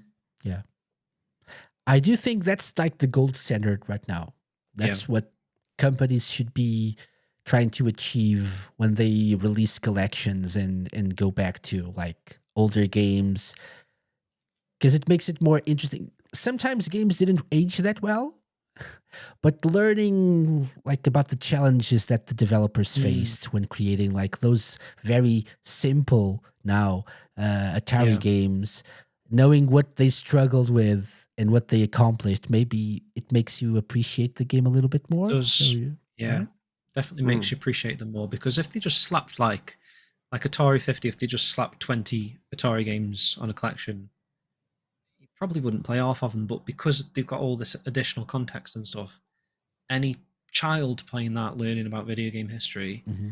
has the context to go with the game there, and you appreciate the game even more, even if it's just like a square with a ball pinging around like Pong. You perhaps don't understand like what that actually did to video games forever because of that. That's is why it's it was in that influential list, right? Yes, Pong. exactly. Yeah, exactly. Yeah. So, I'm hoping to see that somehow in some time from Sega. Yeah, definitely. That would that be would be nice. cool, wouldn't That it? would be very, very cool. Yeah. But thank you. So all the links all the news we've been talking about we'll share the links in the show notes and in the description of the video version. So do check them out if you're interested to learn more about this as well. And as we know more about this project, we'll definitely talk about it on the show as well in the coming months. Okay, so that's our final, or this now is the final bit of news, and it's related to the Switch 2. Yeah. My gosh. Oh my God. So the Switch But 2 has been announced. Switch 2 isn't even out yet. How could there be news Yes. about So it? we're going into the future. My Future, future, gosh. future, future. Um, the Switch 2 has been announced, releasing on June 5th for a lot of money, and Sega is on board with some release titles, some launch date titles, and some not launch date titles, but close. And so they have announced so far these 5 games. I was just looking at the next tweet that I see here, and I was chuckling a little bit. So they announced Yakuza 0 Director's Cut, day one, I believe. Raido Remastered: The Mystery of the Soulless Army. I believe it's not day one. Puyo Puyo Tetris 2S. It's a launch date title. Sonic X Shadow Generations is also a launch date title. And 2 Point Museum, I don't think it is, but it's probably very close to it as well. So at least 3 launch date titles, and 2 more have been already confirmed to be coming to the Switch 2. And obviously, the next tweet is from Shenmue Dojo. Shenmue 1 and 2 on Switch. Imagine how fun it would be to play Lucky Hit on a long journey. They're not wrong, are they? Yes. Whoever they are, they're right. Whoever they are, they're not Whoever wrong. they are. Yeah. So I wanted to, first of all, get you guys' opinion about the Switch 2 briefly, and what we've learned so far. So I'm not too fussed at the moment, to be honest. To be fair, someone did mention, and it kind of persuaded me to hold off on the Switch 2 because in Japan it's actually cheaper if you buy it within Japan.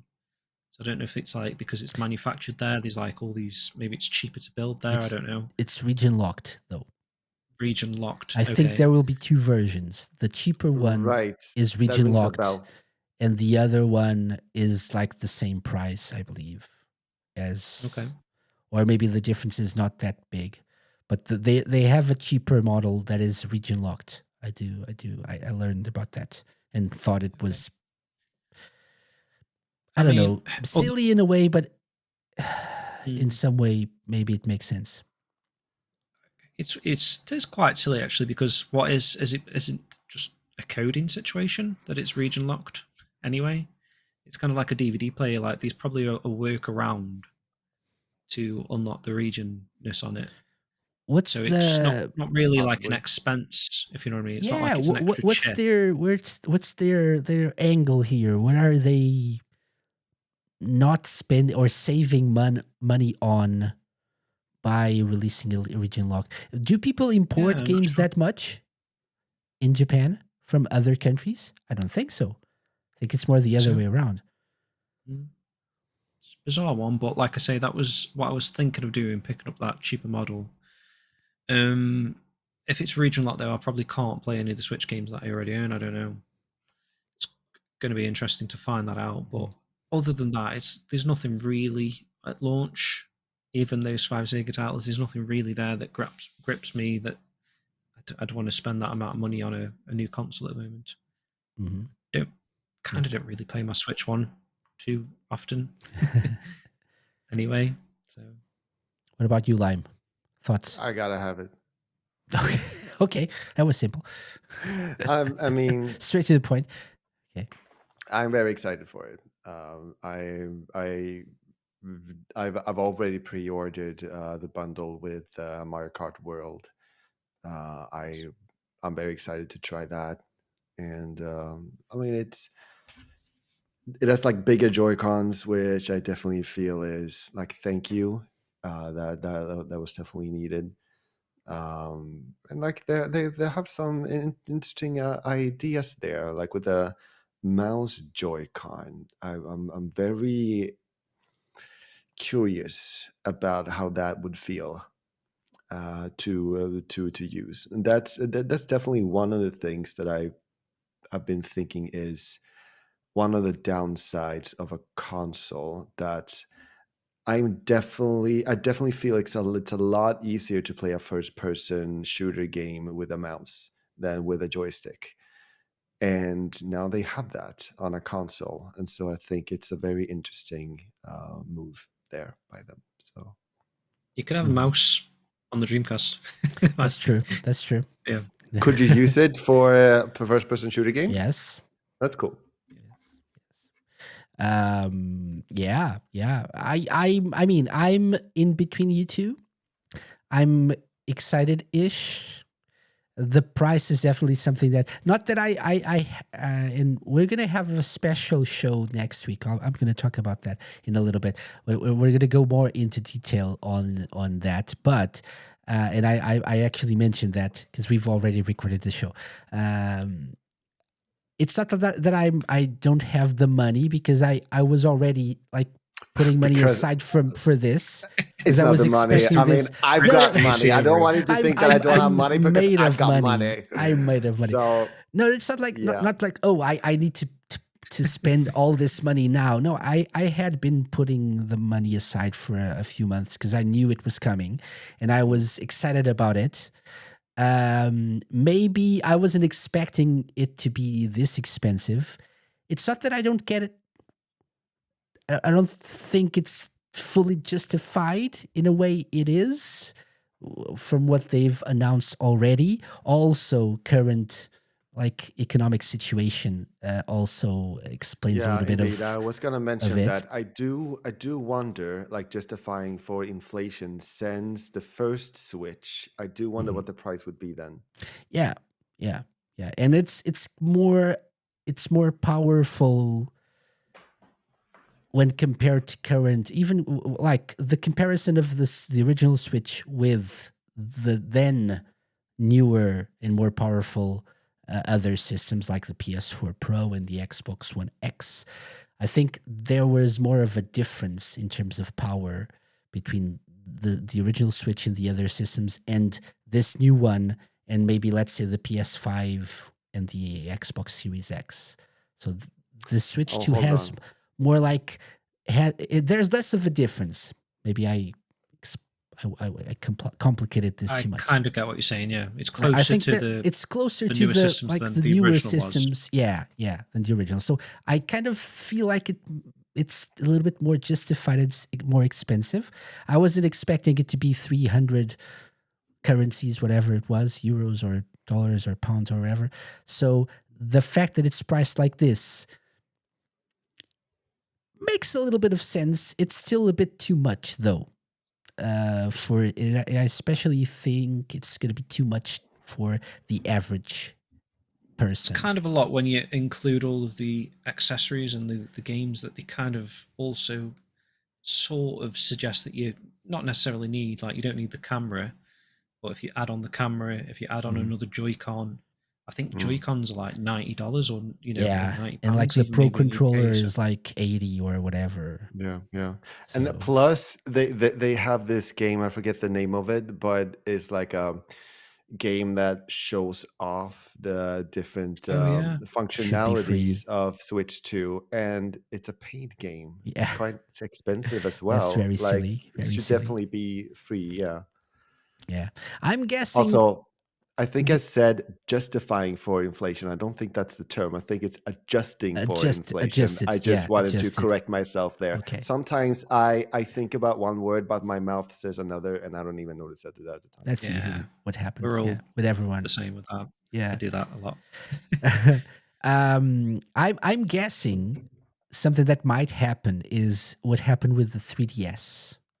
If you got the 3DS, the original 3DS model, close to launch, even not launch date, like close, like within the first year or something, you were automatically enrolled into the ambassador program. I actually got Okay. that. So I got the 3DS close to launch date, and it was people were complaining about the price. So Nintendo lowered the price a year into it, I think, and then people who had purchased the launch date model with the original price, they enrolled them automatically into an ambassador program, and they got a load of, I think, Game Boy and Game Boy Advance games digitally for free. That's actually how I played some of the older Zelda games for the first time, and what actually helped getting me into the Zelda franchise, which I now enjoy very much. And then Super. later I got Ocarina of Time 3D and stuff. But because of that ambassador program, you got More money just from as a you. way to as a way to say sorry for charging you too much for the 3DS. Maybe we weren't thinking right. You got some free games. So maybe that'll happen in the future if people really do not buy it. But apparently in Japan, it's already like they already said that pre-orders, they will not be able to fulfill all the pre-orders they're getting from their website. I think so. I I remember don't know. seeing one of the Treehouse broadcasts from Mhm. Nintendo, like where they showed off more about Switch 2 and about their games after the initial reveal. And the chat, like Drop the they price. Drop the price. spammed, yes, make this free, make this free, make this free. Especially when they talked about that game, which I still forget the name of. Like it was continuous spam from so many different people. The chat was full of that one demand. Mhm. Yeah. It's there's some pressure Yeah, there. but And I agree, a kind of game like that should be free. yeah, that's for sure. That's for sure. That's the one thing. And even I don't know if it's like if Mario Kart World is worth the $80 they're asking for it. Although if you get it bundled with the console, it's just 50. So I guess Mm. that's a good price point. But even then, but I do get most people, as I said, I think most people will not understand the price increase when compared to the original Switch. They will not understand how some games at least will be more expensive on the Switch 2. There are some decisions that they've made that are hard to justify as well. But I think like hardcore gamers will get on it. I'm considering it. So as I said, it's more of like a moral choice of should I drop this much Yeah. cash on it I think first day Nintendo one or know that. not? I Yeah, think they know they're going to get away with it. obviously, Because they've got such a massive install base with the original Switch that are dying for new hardware. So I think Yeah.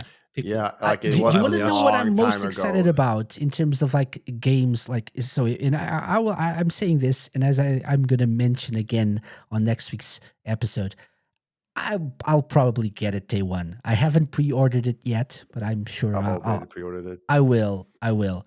But the games I'm most excited about are actually Breath of the Wild and Tears of the Kingdom. Nice. Oh, Like the really? upgraded version. Have you not played that before? I Or do have. you? I Oh, have but to okay, yeah. death, and I'm still excited. Those are the games that I'm most excited about. Oh, yeah, cool. Two of my favorite games of all time, to be honest. Yeah. And as a Shenmue fan, I'm gonna die on this hill. Breath of the Wild is and Tears of the Kingdom, and I think especially Breath of the Wild is the closest thing to inhabiting a living, breathing world that we ever got since Shenmue 1 and 2. Oh, yeah. Oh, yeah, I can With see people that. doing their own things and they're having their own routines. So I do compare these games with the Shenmue series a bit Would on you that say regard. influenced Breath of the Wild? Why not? Why not? And even I think Breath of the Wild influenced many games as well. True. After 2017, I believe that's a game that should be on the list as well. But okay. Talking about a game where it's a world and people have like their own lives and their own schedules. What about Majora's Mask? That's true. That's true. Yeah. Very true. That was definitely groundbreaking, I feel, Mhm. at that time. Like, sure, like in Ocarina of Time, people have like their own lives, but they definitely didn't have their own schedules in that Yeah. way. It's much more The, simplistic. yeah, this is like real, like in that time, you're right, you are at that point. Like, they really have jobs that they go to, and it's, yeah, Yeah, that's true. it was cool. That's very true. Very true. Never thought about that. Yeah. Good point. So yeah, out of these Sega games that have been announced, I'm kind of excited about Yakuza Zero Director's Cut. Although I know it's going to be launching on Switch 2 first, but it's going to come to other platforms. So yeah, I actually wanted to try 2-Point Museum on the Switch 2 because Will it? Do you reckon it'll use the yeah, the mouse controls. I'm holding off on 2-Point Museum because of this. I think this will be the place to play it. and to be able I'm to take it so with me curious about that. everywhere. Yeah. Yeah. I'm That not might sure be. how portable that feature would be though, because like we've all had like we all had a mouse and like tried to use it in on surfaces and it just like doesn't work. Like if you play in bed, it would like maybe not be the What on the best. bed sheets? Yeah. So I do wonder if that would be a problem. It's No, a but fun I mean, mechanic, but I do wonder how portable it is. if you go like on holiday somewhere and you only take your Switch with you, your Switch Mm. 2, and you set it on a table and use the Joy-Con on the table, you're fine. So Yeah, and definitely. you don't, and it's more of like if you But think on the about plane, probably not. the like tray. Tray thing, yeah. Yeah, that the could tray work. thing. Yeah, but like, does that have the size that you would need for like a first-person shooter? No? I mean, how much? Why does it have to Maybe be? I mean, if you're like you're shooting with style, you're like like a posh if they just brought shooter. like a tray of food, perhaps you wouldn't have enough room. Yeah, You're going around there. I'm just saying size matters in this case. but not with food on. Obviously, just the tray. The tray is mm. free of things, and you just put Mm. your Switch. But as I said, you should be like a stylish, posh assassin. So you don't need to like move around your arms like that. That's that's not the proper way to do it. So you like Casey, don't you ever tell me how to play my games.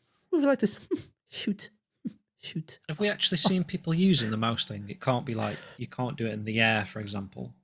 No, I don't think so. You can do it has on to your be- legs, on your hand. I believe so. They Yeah. said Yeah. that. Yeah, but it remains to be seen. Like you, it actually is a good concern. How accurate it will be if you're not using like a proper flat surface, Yeah, yeah. and if you don't have enough room to move your Joy-Con around. Yeah. That's actually a proper. I do concern. enjoy. I do love that they included it. And they have some interesting uses, like with the wheel basketball game that they showed. Like you have two of the mouse things, and you pull yourself forward by actually like moving the I two hear mice that that's way. very hard to do. Yeah, I saw that. And so like it's a very interesting idea, and I do appreciate being able to play first person shooter games like that way. Mhm. And it's going to be interesting to test Yeah. and see how it holds up. Mhm. Yeah, definitely. So for Sega fans, apparently Sega is, as usual, supporting this new console, this new Switch, and so you're gonna have Sega support from day one. So look forward to that if you're also looking forward to the Switch too. And guys, that's all the time we have for this week's episode. Thank you very much for joining me for this news roundup for April 2025. As I said before, all the links will be in the show notes / description if you're watching on YouTube. Do especially check out the Shenmue Dojo link to check out all the amazing artwork that these beautiful people have digitized and made available to the public. Check out that preservation project link as well and learn more about that, which is, I think, very, very interesting. And do let us know, are you planning on getting a Switch 2 on launch? Are you planning to save your hard-earned money to buy food instead? Which is very important. I'm trying to get another job, first of all. That's also very Like important. having a job Yeah. is also kind of useful. That's kind of when it useful. comes That's kind of to- useful. Yeah. But games. Yeah, exactly. Like but I pre-ordered it still. I'm like, I am going to own it. I am going to have it. I don't care. you are part of the problem. Yes. That's what you're saying. You are part of the Wow. problem. Okay. Wow. But yeah, so do let us know if you have any comments on anything that we talked about And also, today. do let us know if I am actually a part of the problem. Yeah, do let us know. See, just the comment saying yes, Slime, you are. That's enough. That Wow. will suffice. Yeah. Guys, we have 2 minutes left. So very briefly, where can people find you? Shenmue Dojo. Okay. Very Yeah, That's brief. a good answer. Very briefly. You can find me, shenmuedojo.com. Check out the artwork. We've recorded a few videos that are going to be releasing soon where we're actually going through the artwork. So if you want a little bit of additional commentary, maybe some of that commentary Lime said over the artwork's not we got anything to do with them, but just talking about what we're seeing, and really good stuff. A couple of podcast shows on the way as well from us, and me specifically. You can find me at Skill Gym, either on YouTube or Twitter mainly. Excellent. Yeah. Oh, and I picked up an ePico, by the way. I don't know if you saw that. I Oh, released really? a video unboxing today of the ePico. So No, I'm gonna find that and link it as well in the show notes thank for you. people Yeah, to I watch got it. hooked it up to the TV. I had to get like a step down converter, I think, because it's Japanese, obviously. So Oh, it works on an English electric system, whatever. And I got my daughter playing it. So I had a whale of a time. so Oblivion was not the answer to my first question. The question was the ePico. The ePico, I should have said that. A Yeah, Sega-related game that we've been playing. exactly. Disney princesses on the Sega Pico. ePico. Is it ePico or is it Epico? Epico. I like that. I think it is. I think it's It's the both. Sega Epico. Why is Epico this? Because Why it's is Epico this? Italian, like Is it? Okay. Refantasio. I don't I know. see. I need to start pronouncing it as Epico, though. Epico, the Sega Epico. That's great. Lime, where can people find you? People can find me at Blue Sky, YouTube, Twitch mostly. The handle is Lime Reversed on all of them. I have started playing Zelda Ocarina of Time 3D.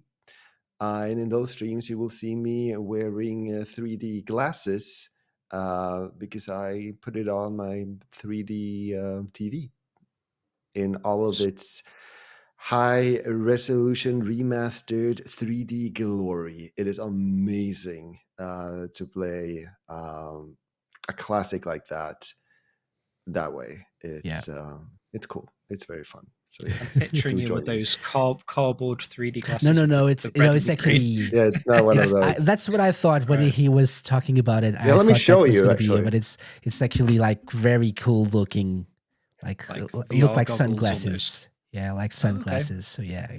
Cool. By the way, Purvis says you are all part of the problem. The solution is to give some of that money to me, just enough to make the switch to an unviable purchase.